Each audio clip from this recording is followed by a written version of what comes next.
கிரிக்கெட்டை பொறுத்த வரைக்கும் ஒரு வீரரோட சாதனை முறியடிக்கப்படும் போது அவங்களோட ரசிகர்கள் உடைஞ்சு போகிறது அப்படிங்கிறது ரொம்பவே இயல்பான ஒரு விஷயம்தான். அப்படி இப்போ இந்திய ரசிகர்களோட மனசெல்லாம் உடைஞ்சு போகிற அளவுக்கு ஒரு ரெக்கார்டை பண்ணியிருக்காரு பாகிஸ்தான் வீரரான பாபர் ஆசம். அதாவது T20 போட்டிகளில் அதிக ரன்கள் குவித்த வீரர்கள் பட்டியலில் விராட் கோலியை 3வது இடத்துக்கு தள்ளிவிட்டு இவர் 2வது இடத்துக்கு முன்னேறியிருக்காரு. பாபர் ஆசையும் விராட் கோலியும் பொறுத்த வரைக்கும் பார்த்தோம் அப்படின்னா சமகால கிரிக்கெட் வீரர்கள் அப்படின்னு தான் இவங்களை சொல்லணும். ஏன்னா கிட்டத்தட்ட இவங்க கரியரை ஸ்டார்ட் பண்ணது ஒரே டைமில் தான். அதே மாதிரி இவங்களோட கரியர் கிராஃப் அப்படிங்கிறதுமே ஒரே மாதிரியே தான் இருந்தது. எஸ்பெஷலி டெஸ்ட் போட்டிகள் அப்படின்னு வரும்போது யார் முதல்ல இந்த மைல் ஸ்டோனை அச்சீவ் பண்ணுவா, இதை யார் பண்ண போறா அப்படிங்கிற எதிர்பார்ப்பு ரசிகர்கள் மத்தியில் நிறையவே இருந்தது.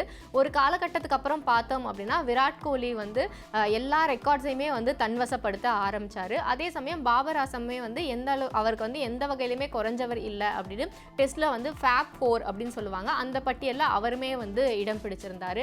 இப்போ T20 போட்டிகளை பொறுத்த வரைக்கும் பார்த்தோம் அப்படின்னா இது நாள் வரைக்கும் விராட் கோலி தான் அதிக ரன்கள் குவித்த வீரர்கள் பட்டியலில் 2வது இடத்துல இருந்தார்.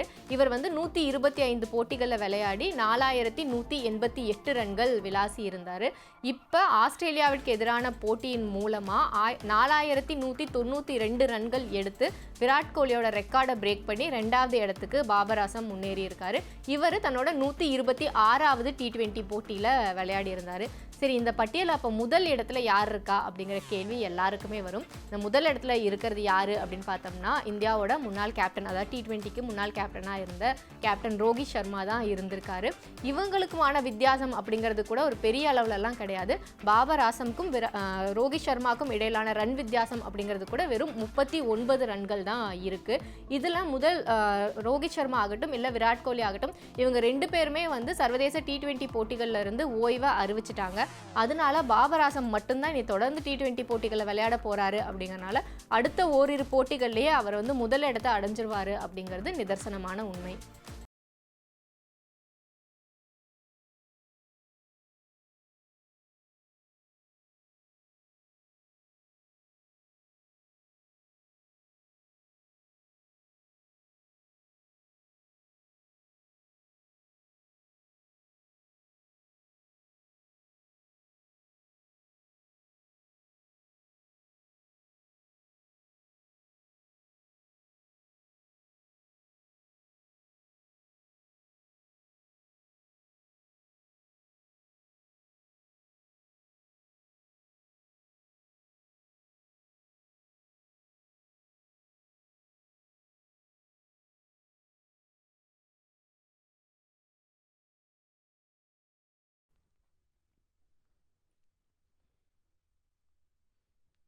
இன்னும் இருக்கு.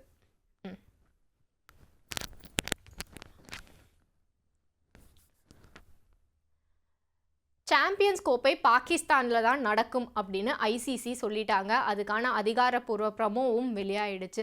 ஆனால் இதில் இந்தியா கலந்துக்க போகிறாங்களா இல்லையா அப்படிங்கிறது இது வரைக்கும் உறுதிப்படுத்தப்படாத ஒன்றா தான் இருக்குது. ப்ரமோவில் இந்திய வீரர்கள் இடம்பெற்றிருந்தாலும் கூட இது வரைக்கும் பிசிசிஐ அதை பற்றி அதிகாரப்பூர்வமாக எதுவுமே அறிவிக்காமல் இருக்காங்க. இந்த சூழலில் பார்த்தோம் அப்படின்னா இது ஒரு ஹைப்ரிட் மாடலாக கொண்டு போகணும் அப்படிங்கிறது தான் இந்தியாவோட எண்ணமாக இருக்குது. அதாவது பாகிஸ்தான் போட்டிகள் எல்லாமே அங்கே நடக்கட்டும், அதில் எங்களுக்கு பிரச்சனை இல்லை, நாங்கள் தான் பாகிஸ்தானுக்கு வர மாட்டோம், அதனால எங்கள் போட்டிகளை மட்டும் நீங்கள் வேறு ஏதாவது வென்யூவில் மாற்றி தரணும் அப்படிங்கிறது தான் இந்தியாவோட கோரிக்கையாக இருக்குது. இதுக்கு எந்த காலத்துலையுமே நாங்கள் உடன்பட மாட்டோம் அப்படிங்கிறதுல பாகிஸ்தான் ரொம்பவே தெளிவாக இருக்காங்க. அதை தான் அவங்க திரும்ப திரும்ப சொல்லிக்கிட்டே இருக்காங்க. இது இதெல்லாம் நீங்கள் பண்ணீங்க அப்படின்னா இதுக்கான பின்விளைவுகளை நீங்கள் சந்திக்கக்கூடும் அப்படின்னு ஐசிசி லைட்டாக அவங்களுக்கு ஒரு வார்னிங் கொடுத்துருக்கிறதா தகவல் வெளியாகியிருக்கு. அதாவது இந்தியாவை பொறுத்த வரைக்கும் பார்த்தோம் அப்படின்னா கிரிக்கெட் விளையாடுற நாடுகள்லேயே அதிகமாக ப்ரெஃபரன்ஸ் கொடுக்குற நாடு அப்படின்னா இந்தியாவை தான் இருக்கும். ஏன்னா இங்கே பொறுத்த வரைக்கும் விளம்பரங்கள்லேருந்து வர வருவாய் கூட ஐசிசிக்கு பல கோடிகளில் இருக்குது. அதனால இந்தியாவை புறக்கணிச்சிட்டு ஐசிசி ஒரு டோர்னமெண்ட் நடத்துறது அப்படிங்கிறது ஐசிசிக்கு ஒரு மிகப்பெரிய இழப்பாக தான் இருக்கும். அந்த இழப்பை எந்த காலத்துலையுமே ஐசிசி ஏற்றுக்காது. அதனால தான் நீங்கள் என்ன பண்ணாலும் சரி, கண்டிப்பாக இந்தியா இருந்தால் மட்டும்தான் இந்த டோர்னமெண்ட் நடக்கும். ஸோ நீங்கள் இந்த ஹைப்ரிட் மாடலுக்கு தயாராகுங்க அப்படின்னு பாகிஸ்தானுக்கு எச்சரிக்கை விடுத்திருக்கிறதா தகவல் வெளியாகி இருக்கு.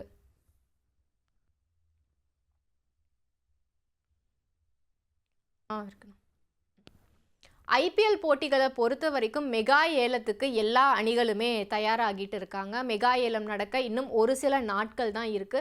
இந்த சூழல்ல தான் எதுக்காக டெல்லி கேபிட்டல்ஸ் அணியை விட்டு வெளியே வந்தேன் அப்படிங்கிற விஷயத்த ரிஷப் பண்ட் சொல்லியிருக்காரு.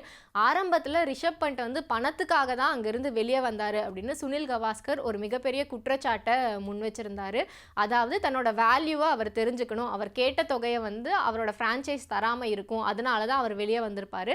ஒருவேளை இப்போ மறுபடியும் அவர் ஏலத்துக்கு வரனால டெல்லி அணியே கூட அவரை ஏலத்தில் எடுக்கிறதுக்கு முன் வரலாம். ஏன்னா அவரை விட்டால் வந்து மறுபடியும் ஒரு புது கேப்டனுக்கு அவங்க வந்து ட்ரை பண்ண வேண்டியதாக இருக்கும். அது வந்து அந்த அணி நிர்வாகம் எல்லாத்துக்குமே வந்து ரொம்பவே புதுசாக இருக்கும், எல்லாமே ஜெல் ஆகிறதுக்கு அப்படின்லாம் நிறைய விஷயங்களை சொல்லியிருந்தாரு.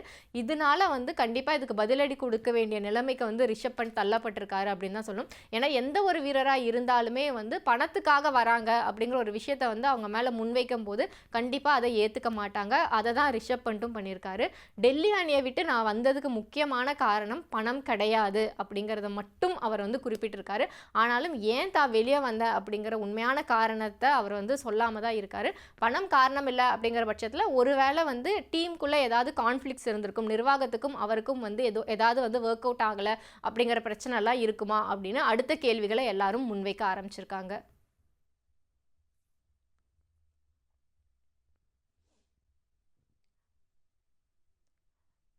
தனுஷ் பற்றி நடிகை நயன்தாரா வச்சிருந்த குற்றச்சாட்டுகள் வந்து முற்றிலுமே பொய் அப்படின்னு தனுஷோட அப்பா சொல்லியிருக்காரு.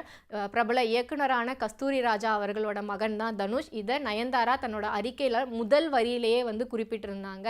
இவரோட பையன், இவரோட சகோதரன் அப்படிங்கிற பெரிய சினிமா பின்புலம் கொண்டவர் நீங்கள், ஆனால் அப்படியெல்லாம் எதுவுமே இல்லாமல் வந்தவங்க நான் அப்படின்னு வந்து அவங்க கோட் பண்ணி பேசியிருந்தாங்க. அதனால இதை பற்றி பேச வேண்டிய கட்டாயம் அப்படிங்கிறது தனுஷோட அப்பாவுக்குமே ஏற்பட்டிருக்கு. அவர் வந்து ரொம்ப பெருசாலாம் இதை பற்றி எதுவுமே பில்டப் தர தேவையில்லை, என்னையும் சரி என் பையனையும் சரி எங்கள் 2 பேரை பொறுத்த வரைக்கும் எங்களுக்கு ஒர்க் தான் முக்கியம், அதில் தான் நாங்கள் கான்சென்ட்ரேட் பண்ணுவோம், அதை தான் நாங்கள் இப்போ பண்ணிகிட்ருக்கோம். இந்த மாதிரி வந்து எங்களை பற்றி வந்து தப்பாக பேசுகிறவங்க அவங்களுக்கெல்லாம் பதில் சொல்ல வேண்டிய அவசியம் அப்படிங்கிறது எதுவுமே எங்களுக்கு கிடையாது. அப்படி சொல்லி நாங்கள் டைமை வேஸ்ட் பண்ணவும் விரும்பலை.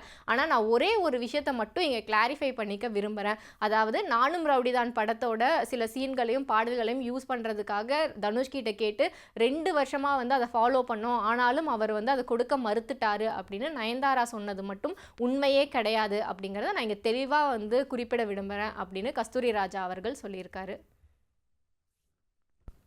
அவ்வளோதானா? ம்.